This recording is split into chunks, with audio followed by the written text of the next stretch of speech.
Macam mana nak cakap ni?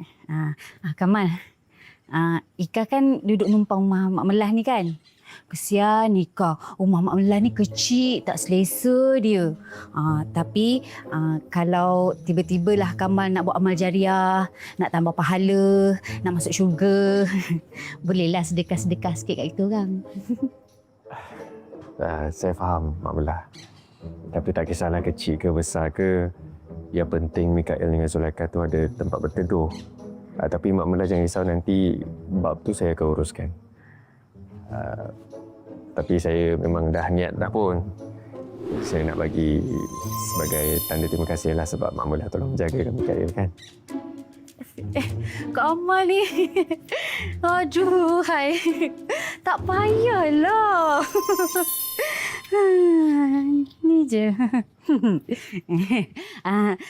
Tak apalah. Kalau ni memang ikhlas dari Kamal, Mak Melah terima dengan hati yang terbuka. Terima kasih banyak-banyak tau. Tapi satu ni Mak Melah nak pesan. Kamu buat baik dengan Zulaikha tu, jangan sampai dia terasa terhutang budi pula. Nanti kamu yang susah. Bukan apa. Sebab kamu tu kan ada isteri. Kan mana pula kamu nak campak isteri kamu tu, Kan? Suka!